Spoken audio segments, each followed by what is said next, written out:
तो राहुल जी को पप्पू पप्पू कह रहे थे, अब जो है पप्पू पापा हो गया है। कहाँ है मोदी जी? ये झांसाराम है, पूरे देश को झांसा दे रहे हैं 11-12 साल से। ये झांसाराम, इनका नाम ऐसे नहीं पड़ा, ये झांसाराम है। ये झांसा सबको दे रहे हैं, देश को झांसा दे रहे हैं। आज जब जब मोदी जी डरते हैं तो डर के आगे ईडी को आगे करते हैं। अगर 25 तारीख को राहुल जी के ऊपर एक खरोंच भी आई, एक वो मूवी आती है ना कि धुआं धुआं कर देंगे, उसी तरह कांग्रेस का एक एक कार्यकर्ता पूरे देश की जेलों को भर देगा और इनके जो मोदी और शाह का जो साम्राज्य है इसके अंदर हम डायरेक्ट घुस के इनको चोट पहुंचाएंगे। ये सब लुटेरी सरकार है और ये नफरत की राजनीति करते हैं। इनका राज फास हो चुका है। अब मोदी जी जो है, अब जो है उनका राज फास हो गया है। एक बार बैलेट पेपर से चुनाव करके क्यों नहीं दिखा लेते हैं? दूध का दूध, पानी का पानी हो जाएगा। किस बात का डर उनको है बैलेट पेपर से चुनाव कराने के लिए? करवा ले एक बार बैलेट पेपर से चुनाव।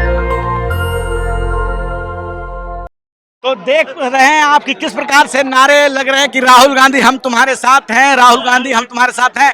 25 अप्रैल को सुनवाई होनी है, चार्जशीट दाखिल हो गई है नेशनल हेराल्ड मामले में। अब तक की सबसे बड़ी कार्रवाई है। मामला 12 साल पुराना है और अब जाकर चार्जशीट दाखिल हुई है। सर, क्या कहना चाहेंगे? अब 25 तारीख को कोर्ट में सुनवाई है और कहा जा रहा है कि हो सकता है कि गिरफ्तारी भी हो जाए। देखिए, मुझे लगता है मोदी जी ने एक ना कोल्ड ड्रिंक आती है वो पी होगी जिसमें लिखा होता है डर के आगे जीत है। तो जब जब मोदी जी डरते हैं तो डर के आगे ईडी को आगे करते हैं। देखिए, इसकी जो टाइमिंग है ईडी की कार्रवाई की, पिछले 10 वर्षों से चाहे एजीएल हो चाहे यंग इंडिया कंपनी हो, एक सिंगल सबूत नहीं मिला इनको। जिस तरह ईडी की जो वॉशिंग मशीन है, चाहे वो अजीत पवार हो, हेमंता बिस्वा शर्मा हो, हेमंता बिस्वा तो देश का सबसे करप्ट सीएम है, इसके अलावा शुभेंदु अधिकारी हो, प्रफुल्ल पटेल हो, उनको तो ईडी के जरिए इन्होंने बीजेपी में एंट्री करा लिया। अब राहुल जी है क्योंकि देश के इकलौते नेता हैं जो संसद से लेकर सड़क तक आम लोगों की आवाज को उठाते हैं। अब गुजरात अधिवेशन के बाद कांग्रेस पार्टी की पूरी लीडरशिप, जैसे गुजरात चुनाव में मोदी और शाह का जो जुमला है, उनका जो असल मॉडल है, उसको बेनकाब करने के लिए उतरते हैं, तब ये ईडी को आगे करते हैं। मुझे तो हैरानी होती है और देश की जनता से भी ये मेरा आग्रह है कि जिन नुमाइंदों को धर्म के नाम पे चुना, आज वो लोग आपके बच्चों की शिक्षा हो, स्वास्थ्य हो, ऐसे मुद्दों को छोड़कर लोगों को मैनिपुलेट करने के लिए कर रहे हैं। पर मोदी और शाह को एक बात सुननी चाहिए कि अगर 25 तारीख को राहुल जी के ऊपर एक खरोंच भी आई, एक वो मूवी आती है ना कि धुआं धुआं कर देंगे, उसी तरह कांग्रेस का एक एक कार्यकर्ता पूरे देश की जेलों को भर देगा और इनके जो मोदी और शाह का जो साम्राज्य है इसके अंदर हम डायरेक्ट घुस के इनको चोट पहुंचाएंगे। ये हमारी चेतावनी है। बीजेपी यही तो कह रही है कि जो संविधान को लहरा रहे हैं, जब संविधान अपना काम कर रहा है, कानून अपना काम कर रहा है, मामला अदालत में है, तो लीगल तरीके से सब कुछ हो रहा है, तो आप लोग ये दबाव की राजनीति कर रहे हैं, हल्ला बवाल काट रहे हैं। नहीं नहीं, मोदी जी गोडसे और सावरकर वाले संविधान की बात कर रहे हैं, हम अम्बेडकर वाले संविधान को पालन करने वाले हैं। 10 साल से एक सिंगल आपके पास कोई सबूत नहीं है, कोई चार्जशीट तो अब दाखिल की है इन्होंने। ऐसा क्या हो गया कि जैसे जैसे राहुल जी कोई बड़ा अटैक करते हैं तब ये ईडी को आगे करते हैं। अभी आपने एक देखा होगा कि एक बड़ी खबर आई थी कि 12,500 साल पहले एक भेड़िए की प्रजाति लुप्त हो गई थी, डायरवुल्फ। अमेरिका में वो डीएनए तकनीक के जरिए उसको जिंदा किया और मोदी जी ने तो उससे भी बड़ा काम किया कि 350 साल पहले एक इंसान मर गया था औरंगजेब, उसको बिना डीएनए के इन्होंने जिंदा कर दिया। तो जिंदा करने का मकसद ही ये है इनका। देखिए, भेड़िया की प्रजाति तो जिंदा करने की इनकी औकात है नहीं, क्योंकि शिक्षा, रिसर्च एंड डेवलपमेंट, यूनिवर्सिटी हो, इनके ऊपर इन्होंने एक सिंगल रुपया खर्च नहीं किया। आज दिल्ली यूनिवर्सिटी का हाल देख लीजिए। तो भेड़िए की बजाय इन्होंने एक औरंगजेब को इसीलिए जिंदा किया है कि ताकि जो देश के बुनियादी मुद्दे हैं उनको ये जनता का ध्यान भटका सके। कि जो आक्रांता है, अगर उनका कोई गुणगान करेगा तो उसको गद्दार ही कहा जाएगा ना। हम बिल्कुल कह तो रहे। नहीं नहीं, जितने भी महान शासक हुए हमारे, जिन्होंने औरंगजेब को हराया है, उनकी महानता तभी तो हमें आने वाली पीढ़ी को बतानी पड़ेगी कि उन्होंने किसको हराया है। कि औरंगजेब का जब देश के अंदर वजूद रहेगा, बताना पड़ेगा ना कि इसको हराया था। तो औरंगजेब, देखिए आप थोड़ा सा देखेंगे ना तो भारतीय जनता पार्टी का जो डीएनए है वो मुस्लिम लीग से कॉपी पेस्ट है।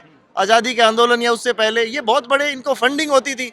इन्होंने बंगाल में सरकार बनाई है मुस्लिम लीग के साथ मिलकर।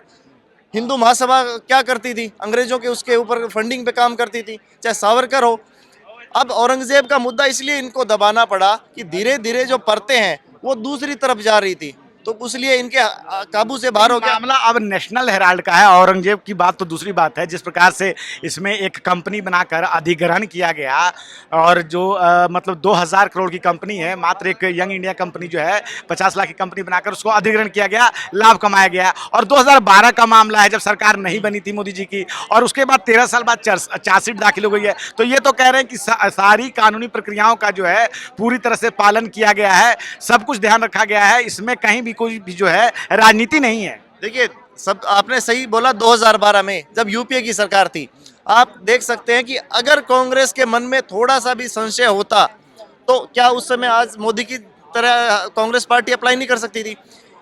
एजीएल जो कंपनी है उसने देश की आज़ादी के अंदर जो उसके अखबार निकलते थे उसके अंदर बहुत बड़ा योगदान है, नो लॉस नो प्रॉफिट पे।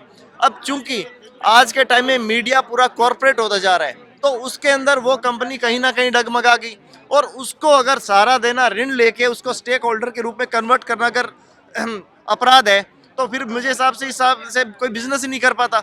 अगर आप एक सिंपल लॉजिक देखिए, अगर 1% का भी आधा % अगर थोड़ा सा भी किंतु परंतु होता तो अब तक ये जितने भी संघी हैं या नागपुरी जो कमलगट्टे बोलते हैं हम, ये अभी तक तो कांग्रेस ऑफिस में घुस जाते। पर इनको पता है कि इस केस में कोई लेना देना नहीं है। देखिए, गुजरात के अंदर कांग्रेस का संगठन मजबूत होता जा रहा है, बिहार चुनाव के अंदर कांग्रेस पार्टी और जो इंडिया गठबंधन है वो अच्छी तरह मैदान में डट चुका है। तो कुछ ना कुछ तो इनको मुद्दा भटकाना चाहिए। गुजरात में तो लगातार उनकी सरकार है, वो कह रहे हैं कि हम तो लगातार चुनाव जीते हैं। ये कितने चुनाव जीते हैं पिछले 10 सालों में राहुल गांधी के नेतृत्व में, उसको देख लें तो हम उनसे डरेंगे क्यों? नहीं डरेंगे तो आप मैदान में आ जाइए। सबके लिए लेवल प्लेइंग फील्डिंग होती है ना, कि सबके लिए समान हो। मामला कोर्ट में है तो इलेक्शन कमीशन निष्पक्ष हो जाए, सुनवाई होती, फिर ये इस तरह के प्रदर्शन निष्पक्ष हो जाए, ईडी बिल्कुल निष्पक्ष हो जाए। अगर ईडी 1% भी निष्पक्ष हो ना तो सबसे पहले कार्रवाई हो हेमंता बिस्वा शर्मा पे, दूसरी हो अजीत पवार पे, तीसरा गृह मंत्री अमित शाह के स्वघोषित टैलेंटेड बेटे जय शाह के ऊपर, जो इन्होंने देश के अंदर इतना बड़ा एक नेक्सस खड़ा किया है।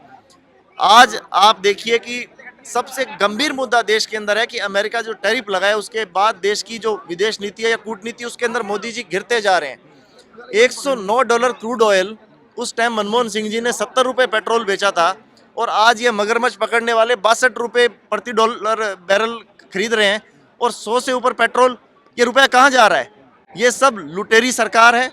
और जो सिर्फ और सिर्फ कभी बोलते हैं ना कि मियाँ जी को बोलते हैं कि स्टूडियो में टोपी लगा लीजिए, एक हिंदू को बोलते हैं कि तिलक लगा लीजिए, फिर आपस में लड़ा देते हैं। बेसिक जो बुनियादी मुद्दे हैं उसे ध्यान हटाने के लिए। और ये ईडी का मसला ज़्यादा दिन नहीं टिकेगा इनका। अगर गलती कर दी इन्होंने राहुल जी को थोड़ा सा गिरफ्तार करने की, फिर इनसे मामला संभलेगा नहीं। हाँ, चलिए ठीक है। तो जिस प्रकार से कांग्रेस के नेता कह रहे हैं कि अगर राहुल गांधी गिरफ्तार होते हैं तो जेलों को भर दिया जाएगा और जो जरूरी मुद्दे हैं उनसे ध्यान भटकाने के लिए सारा काम किया जा रहा है, क्या कहना चाहेंगे सर? ये जो चार्जशीट अब तो दाखिल हो चुकी है। हाँ जी, ऐसा है, ये जो गांधी परिवार है वो निर्दोष है जो है, ठीक है। और ये जो बीजेपी है झूठे नफरत फैला करके, अब मेन मकसद है इनको आपस में लड़ाना, दंगा कराना, हिंसा भड़काना। मैं नई दिल्ली मोती नगर से आया हूँ, मोती नगर विधानसभा से जो है। आप लोग दिल्ली में रहते हैं, मोती नगर में अगर कोई आप लोगों का फ्रेंड हो, दोस्त हो, तो वहाँ पता करिएगा कि बीजेपी क्या कर रही है मोती नगर विधानसभा में। हम 20 साल से दिल्ली रोक के रखे हैं।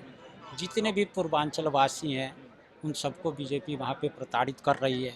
ये खुद बोलती है कि हम हिंदू की पार्टी हैं, और खुद जो है ना, जैसे हम ब्राह्मण हैं, ज्योतिषी हैं, हमको बोलते हैं कि आप पूजा पाठ क्यों कराते हो, पूजा पाठ आप नहीं कराओ। एक खुद धर्म बीजेपी के नेता आपको बोलते हैं? बीजेपी के नेता बोलते हैं। जिम्मेवारी के साथ ये बात बोल रहे हैं? हाँ जी, बीजेपी के नेता बोलते हैं खुद धर्म विरोधी पार्टी है, दंगाई पार्टी है, भ्रष्टाचारी पार्टी है। अच्छा, नई दिल्ली में इतने दिनों से जो बंदा हिंसा भड़का रहा या दंगा करा रहा, क्या मोदी जी को नहीं पता है इस चीज़ को? ईडी को नहीं पता है? गिरफ्तार वहाँ करना चाहिए जो है। हमसे पूछताछ करें, हम बताते हैं। जो हम खुद बोल रहे हैं कि हमको क्या बोलती है बीजेपी कि पूजा पाठ नहीं कराओ, हाँ तुम जो है ना दिल्ली से भग जाओ जो है। तो आपको ऐसा क्यों करिए? आपसे उनकी ऐसी क्या दुश्मनी कि आपको पूजा पाठ, पूरे देश में पूजा पाठ करने के लिए वो आंदोलन करवाती है, मंदिर बनवाने के लिए मस्जिद खोद दे रही है, और आप कह रहे हैं कि आपको पूजा करने से रोक रही है? हाँ, मैं बता रहा हूँ कि ये जो पार्टी है धर्म विरोधी पार्टी है।